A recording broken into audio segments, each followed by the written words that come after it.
Hi Green Elementary students and families. This is Mrs. Fisk and I am going to be here today just to talk to you a little bit about the technology and how to kind of make that work for you and your family.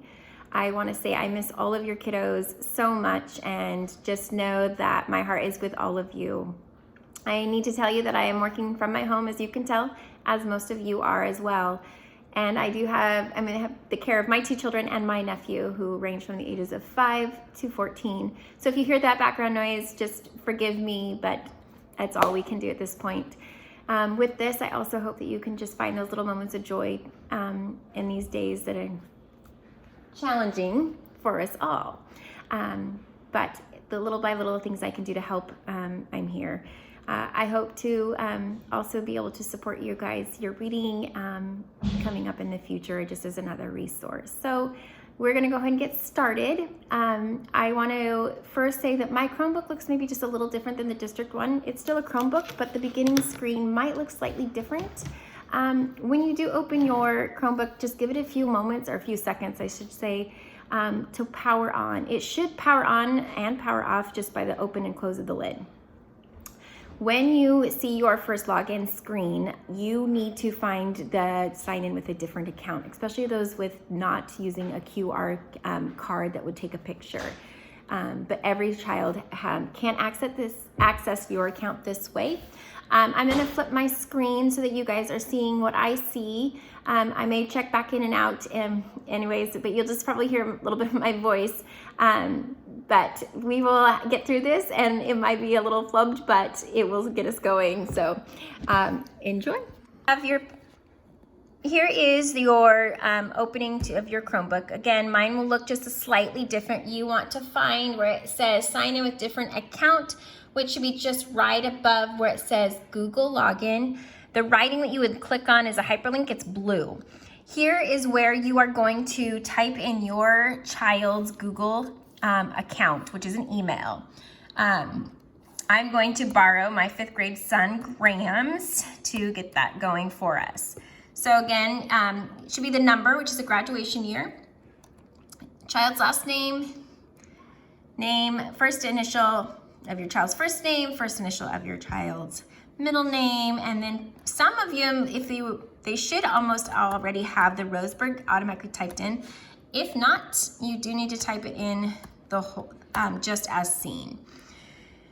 You will go ahead and click next.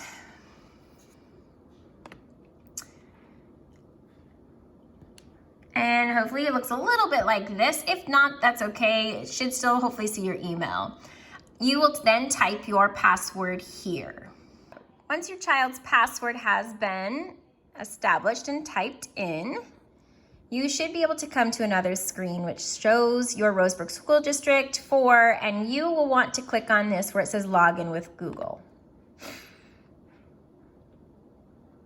Now, most of our kiddos will have their different apps that their teachers or the school district has added to their Clever account. You might just take a moment just to kind of familiarize with some of those apps that are available to your children. Not all kiddos may have the same. Some of the apps that should be on all of them will be this iReady, the McGraw-Hill, this Quavers, which is music specific, and the typing as well. Our grades 2 through 5 are using the platform Google Classroom, and I will walk us through that as time goes by. You should also see a couple teacher pages. More may be added to your child's as the school year finishes. Here is one of our most common apps that you will find on Clever, which is our iReady. So we're going to go ahead and click on iReady. It's okay. All right, so once you get into your iReady, your kiddos have a choice of reading or math. Reading, you may see some of your students have teacher assigned lessons. I would recommend doing a teacher assigned lesson as your teacher is giving them. Many of them will tell you and show you when they're due. So you might just post, or you might just check on this with your kiddo as the weeks come up. You also have this My Path. My Path are lessons based on individual kids. So if you have, for example, let's say you have 2 5th grade students, they may look different just based on what their diagnostic results were from a previous test. I recommend doing one of them also from your My Path. If we switch to math, you will also see the possibility of a teacher assigned and My Path. There is one area down here that shows learning games. The kiddos are seeming to really enjoy these. These are fairly new to our kiddos. I would just give these as options as quick brain breaks if you need to. Some of them may ask you frequently if they want to play learning games. I seem to hear that a lot from the children here at my house and what they want to work on. So there is that option as well. I'm going to go ahead and exit out of here. Now, as a parent, you can check on your child's progress. So this is just showing based on 1 week. It says time on task. So for example, my 5th grader has been on this week 48 minutes. And it shows how many lessons he has passed over the school year. And then it also shows a streak. Down here, you can see completed work. You can go check. I highly recommend checking on your child's progress. We want that 100%.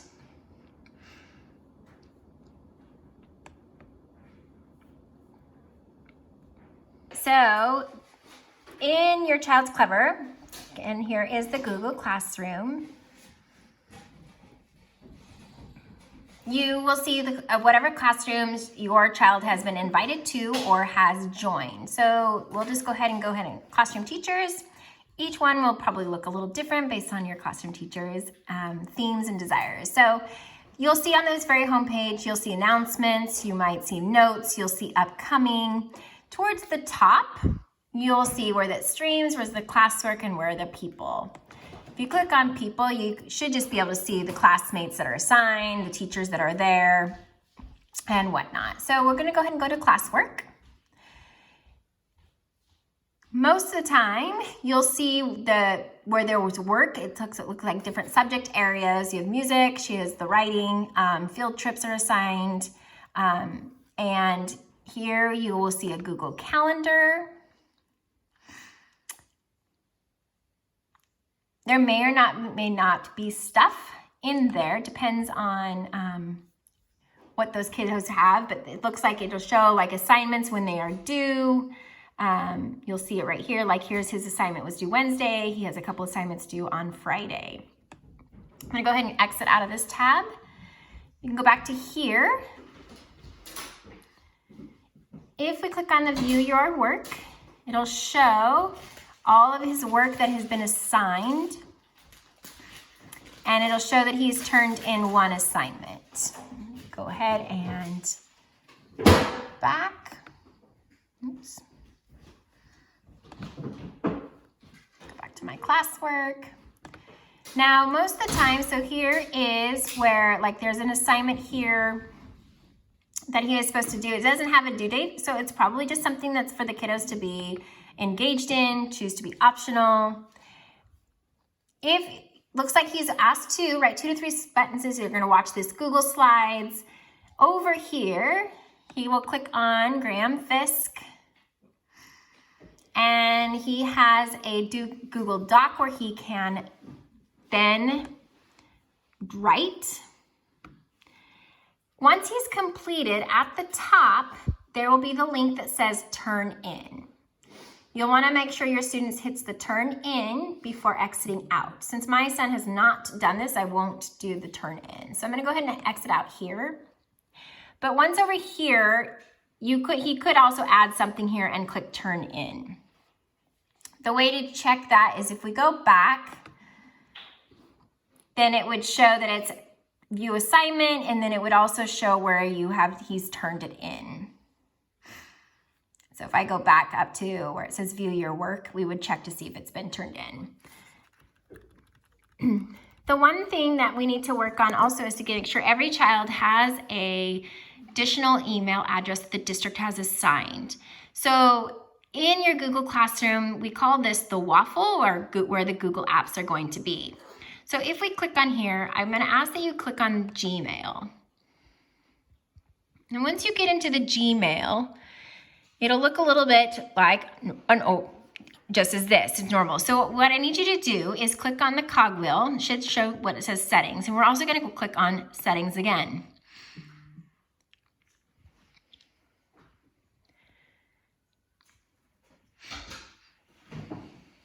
Once you get into settings, I'm going to ask that you click on the word accounts. Once you're in accounts, you're going to see the Google login that you do when you sign in. We're going to add another email address, and it's going to come up to another area.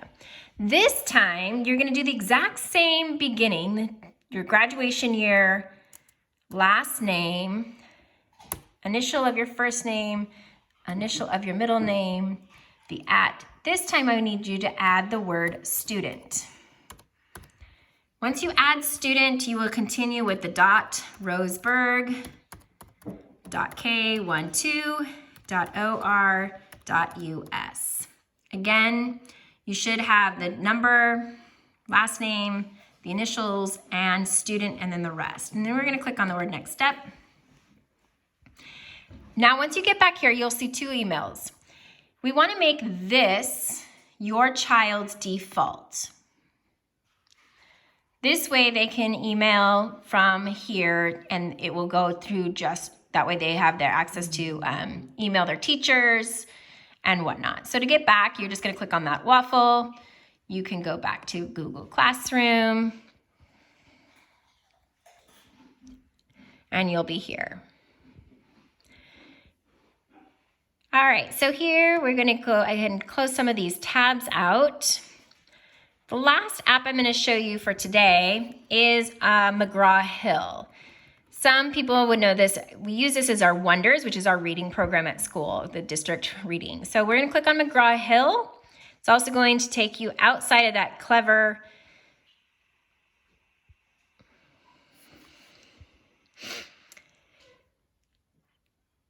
Now, some teachers are, when you get notifications weekly, maybe daily, will tell you what to complete on here. So you should see your child's grade level and the book.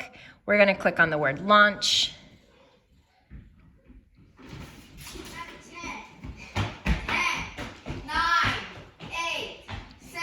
As you can hear, my children are talking in the background. Right here is a to-do. And these are where his assignments to do he would have. He can write notes to his teacher. He's going to hit submit. These are some of the past assignments. Okay, so to go back anywhere to that same screen, you're going to want to click on that word Wonders. It'll take you back. Most of the things that are going to be here are going to be directly assigned by your classroom teachers. There will be books to read. I'm going to go ahead and get here. For any of the items here, you're going to need to click on that cogwheel and the little arrow behind it, and you will just hit open this resource. Most of this book are ebooks, which should be able to be seen on your Chromebook as well as iPads, which we will get to. So this is just an option for the kids to see the text that their teachers may assign. Go ahead and click out. Up at the top is my binder, which is more likely where teachers would also be showing, but this is exactly where his to-do is, which we've already seen at the beginning. Some assignments that are paper pencil, you can click on here. Now, what you might, if you have access to a printer, you're more than happy to, you can print these by just clicking on print and selecting. It could be something you guys talk about orally as a family together. Maybe the kiddo's writing something out for you. You can just have them do markings on the tablets, but those are also just some extra worksheet type things for you guys to complete at home.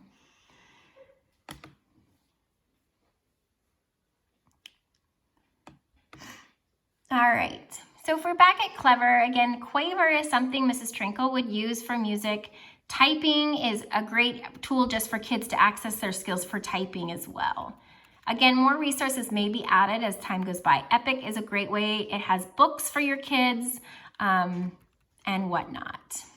Mrs. Hummel and Mrs. Trinkle both have pages where there's some extra links for you. The last thing, I'm gonna go ahead and you may try to log out for your kiddos. If you are on a different device, you can when you go into a browser such as Chrome, if you go in and you type in our district website, this one has ours title that totally comes up just based on bookmarks. Oops, sorry. You do need to make sure that you type in the www in front of it or else we will not get there. Now I know that this is, well, maybe not today. I thought I did it right.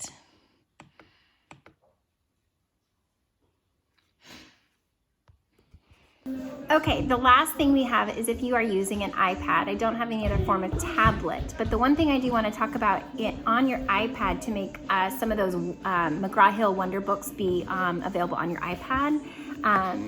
So I'm just going to use my personal iPad to show you to make sure that this setting is turned off. So make sure in your settings that you go and find Safari, which is right here. And the only thing that you need to make sure that you don't have toggled on is this block up popper. So just make sure that you turn that green off. Okay guys, so that's just going to complete our little bit of a tutorial for today. If there are additional apps that we are going to be adding or using, I will be sure to come back on and help you out. Please do not hesitate to ask further questions. You can reach out to many of us via email. First, always you can go to your classroom teacher. I'm available afisk@roseburg.k12.or.us. Once we email, if we need to set up additional tech support through a phone or a FaceTime or whatever means, we surely can try that. Just get a hold of us through email first.